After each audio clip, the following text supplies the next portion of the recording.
कक्षा 9 के प्रिय विद्यार्थियों, सोहनलाल द्विवेदी द्वारा रचित काव्य उन्हें प्रणाम हम लोग 4 काव्य पढ़ लिए थे। आइए चलिए 3 पढ़े थे, चौथा चलिए देखते हैं। जो निर्धन के धन, निर्बल के बल अविराम, उन नेताओं के चरणों में कोटि प्रणाम। मातृभूमि का जगा जिन्हें ऐसा अनुराग, यौवन में ही मिला, यौवन में ही लिया जिन्होंने है बैराग। नगर नगर की ग्राम ग्राम की छानी धूल, समझे जिससे सोई जनता अपनी भूल। जिनको रोटी नमक न होता कभी नसीब, जिनको युग ने दबा रखा सदा गरीब। उन भूखों को विद्वानों को जो दिन रात,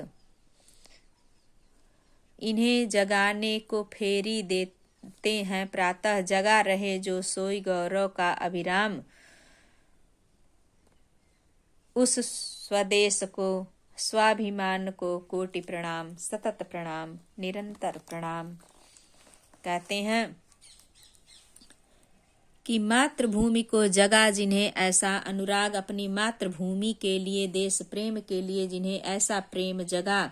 यौवन में, युवावस्था में ही लिया बैराग, जिन्होंने युवावस्था में बैराग ले लिया। कोई वृद्धावस्था में बैराग लेता है, घर छोड़ता है, सन्यासी बनता है, लेकिन जिन्हें मातृभूमि के लिए यह प्रेम जगा, यह अनुराग उत्पन्न हुआ, प्रेम उत्पन्न हुआ, वह युवावस्था में ही जिन्होंने बैराग धारण कर लिया, घर परिवार छोड़ दिया। नगर नगर की ग्राम ग्राम की छानी धूल, नगर नगर और गांव गांव घूम करके धूल छानते रहे। धूल छानने का अर्थ होता है कि गांव गांव घूम करके, धूल मिट्टी में रह करके वह अपना जीवन बिताते थे। समझे जिससे सोई जनता अपनी भूल, जिसे अपनी सोई हुई जनता को अपना भूल समझने लगे, यानी गांव गांव नगर नगर जाग करके वह सोई हुई जनता में अलख जगाने लगे, उन्हें आगे बढ़ने के लिए। जिनको रोटी नमक न होता कभी नसीब, जिनको रोटी और नमक कभी नसीब नहीं होता,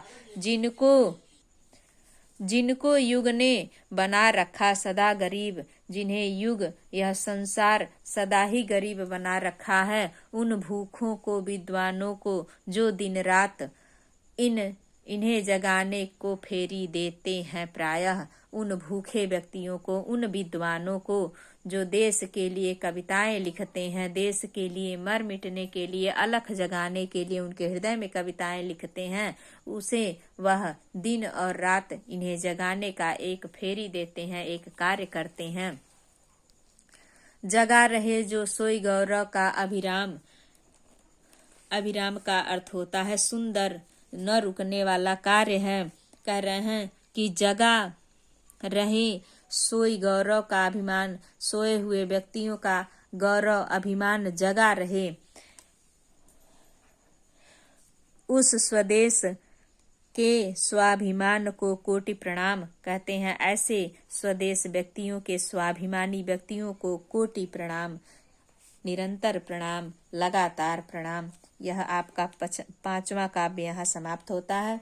5वें काव्य में अभी आप लोग लिखेंगे शांत अनुप्रास अलंकार है, शांत रस है और मुक्तक शैली है, वीर रस है, ओज पूर्ण शैली है। अगला काव्य देखिए।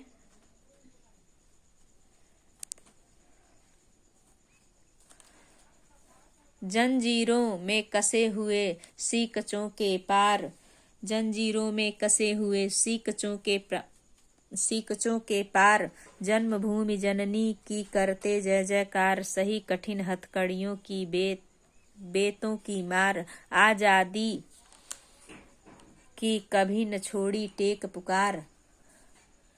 सोहनलाल द्विवेदी जी कहते हैं कि जंजीरों के कसे सिकंजों में, जंजीरों में बंधे, सिकड़ियों में बंधे, श्रृंखला यानी जेल की श्रृंखलाएं, सीकचों का अर्थ होता है जेल की श्रृंखलाएं। जंजीरों में यानी मोटी मोटी जंजीरों में, सीकड़ों में बंधे हुए और जेल के सिकंजों में, श्रृंखलाओं के जो पार हैं, किनारे हैं, जन्मभूमि जननी की करते जय जयकार। बंधे हुए सिकंजों में भी वह जन्मभूमि मातृभूमि माता की, जननी यानी माता को जय जयकार करते हैं।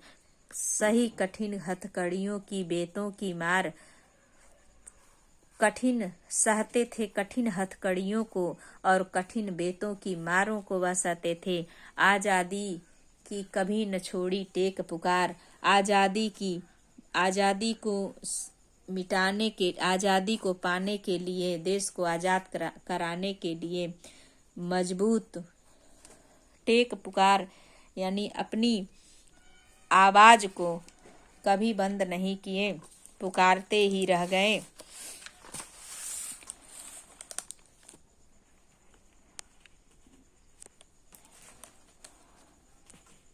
स्वार्थ लोभ यश कभी सका है जिन्हें न जीत। स्वार्थ और लोभ, जो स्वार्थी हैं, जो लोभी हैं, जो यश प्राप्त करने वाले हैं, उन्हें कभी जीत नहीं सका। जो अपनी धुन के मतवाले, मन के मीत, जो अपने धुन में मस्त रहने वाले मतवाले व्यक्ति गाते हैं, मीत यानी मीत बने रहते हैं, मित्र बने रहते हैं। ढाने को साम्राज्यवाद की दृढ़ दीवार, साम्राज्यवाद यानी अंग्रेजों की जो मजबूत दृढ़ दीवारें थीं, दृढ़ यानी मजबूत, अंग्रेजों के जो मजबूत दीवारें थी, उसे ढाहने के लिए, उसे गिराने के लिए बार बार बलिदान चढ़े, प्राणों को बार बार उस बलिदान की वेदी पर चढ़ते रहे, अपने प्राणों को न्यौछावर करते रहे। अनेक बार बंद सीकचों में जो हैं अपने सरनाम, बंद जंजीरों में, सीकचों का अर्थ बताए थे जेल की श्रृंखलाएं या जंजीरें, बंद जेल के श्रृंखलाओं में, जंजीरों में उनके नाम हैं। धीर वीर उन सतपुरुषों को कोटि प्रणाम, कहते हैं धैर्य धारण करने वाले वीर पुरुष, उन सत्य के मार्ग पर चलने वाले महापुरुषों को कोटि प्रणाम।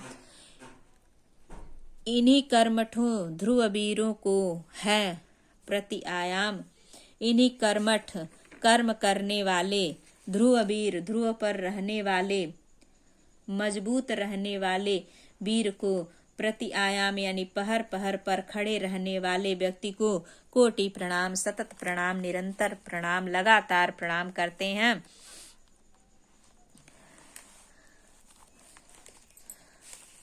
जो फांसी के तख्तों पर जाते झूम, जो फांसी के तख्त पर, फांसी के फंदों पर झूल जाते हैं, जो हंसते हंसते सूली को लेते चूम, जो हंसते हंसते सूलियों को भी चूम लेते हैं, सूली पर भी चढ़ जाते हैं, दीवारों में चुन जाते हैं, जो मासूम दीवारों में भी चुनवा दिए जाते हैं।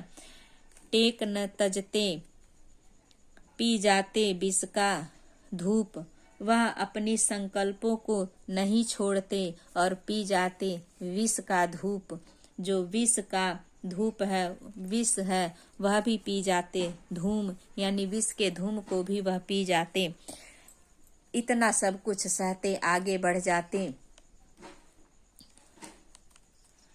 उस आगत को जो कि अनागत दिव्य भविष्य, जो आया है और जो आने वाला है, यानी जो आने वाला भविष्य है और जो अनागत, जो अभी नहीं आया है, वह दिव्य भविष्य, जिनकी पावन ज्वाला में सब पाप हविष्य, जिनकी पावन अग्नि में, पावन ज्वाला में सब हवि दी जाती है, आहुति दी जाती है, हवन कर दिया जाता है।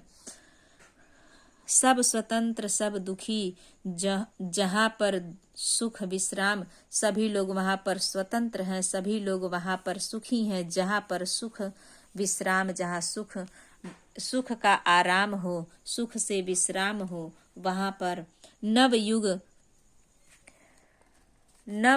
के उस नव प्रभात की किरण ललाम, नव युग के उस नए प्रभात की, नए सूर्योदय की किरण का रहता है सबको इंतजार।